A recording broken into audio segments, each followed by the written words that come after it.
Hey guys, this is Melissa Renzi. I write for the Treating Anxiety blog at HealthyPlace. Today is December 30th, 2017, and so we are about to enter into a new year, and I'd like to offer you a tangible tip for being able to prevent anxiety in the year to come. So, of course, this is a time of year when we're reflecting on the year that has passed, as well as looking at the year to come and what it is that we want to let go of, what it is that we want to grow, and we start to set intentions or goals, resolutions for this next year. And so I've just been reflecting on my own growth process and what this has really looked like and what's actually led me toward achieving certain goals and what has kept me stuck.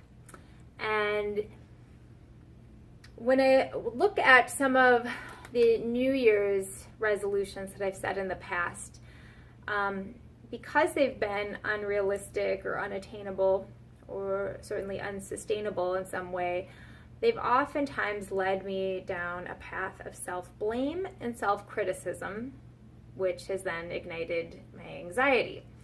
And so I'm all for setting goals. I think that it's really important to set, certain goals that we would like to achieve and things to move toward to keep us motivated in life. It's part of the life process.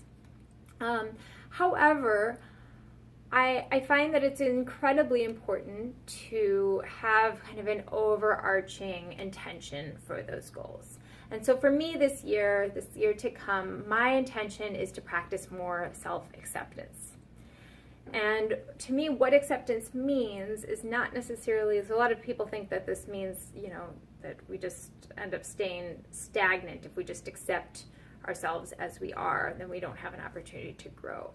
But to me, self-acceptance is more so about becoming acutely present with whatever it is that enters our lives, even if those are anxiety symptoms for a moment. So rather than blaming ourselves when we fall short on something, we allow ourselves a little bit of compassion and a little bit of patience in those moments. And one of the key ways that I see, is important to practicing self-acceptance is to let go of the word should. So if there's one thing that you take with you into your new year, is just to let go of this word should. Because when you think of should, you can recognize where it starts to show up in your life, right? So I should be a better person. I should control my eating habits. I should do more yoga. I should be a better partner, or whatever it might be, or the things that we're not doing.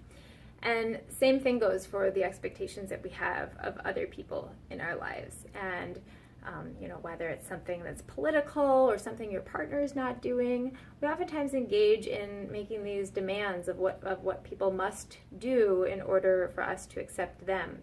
And the same thing goes for the world at large. And when we start to let go of the word should, it's not that just by changing this one thing in our language that we all of a sudden have a sense of acceptance, but it forces us to begin to just be a little bit more aware of the demands that we are placing on ourselves and on others that are oftentimes, and actually almost all the time, pretty unwarranted. And now we have this opportunity to become a little bit more compassionate, loving, and accepting of where we are in our growth process, exactly where we are, allowing it to be as it is. Doesn't mean we don't keep moving forward, but when we get stuck, we meet that stuckness with acceptance and with compassion rather than judgment. So I hope that you take this one little piece of advice into your new year, and I'd love to hear from you just on how you feel about eliminating should from your vocabulary. Happy New Year.